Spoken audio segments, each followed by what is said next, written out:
Good four বন্ধুরা, কেমন আছে সবাই? তোমরা সবাই ভালোই আছে। মেয়ের পরীক্ষা আসলো, সকালে সব কাজটা শেষ করে স্নান টান করে ঠাকুর সেবা দিয়ে আমি চা খেয়ে গেছি ওরা নিয়ে স্কুলে। তো দিয়ে আয়া পড়ি না, বইয়া থেকে পরীক্ষাটা শেষ হলে একবারে নিয়েই আই। তো আই আমি কাপড় ছাড়া হাত পা ধুয়ে একটু চা খাইলাম। চা খেয়ে দিয়ে রান্না বসা দিচ্ছি। আমি বাঁধাকপি আলু টমেটো দিয়ে তরকারি রান্না করতেছি। তরকারিটা মশলা করে ধুয়ে বসা দিলাম তরকারিটা বাঁধাকপি। আর আমি করুন দিয়ে বেগুন ভাজা আর করুন যে বড়া। আমি না কেন জানি বড়া খাই খুব বেশি ভালো পাই।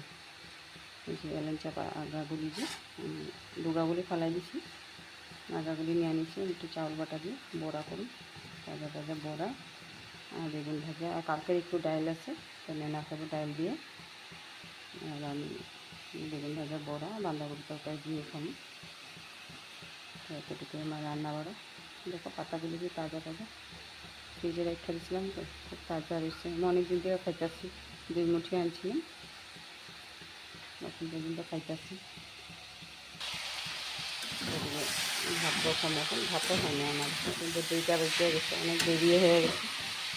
আবার পরে রেডি সেডি করে রান্না বাড়া করতে অনেক বেশি সময় লাগে, দেরি হয়ে গেছে।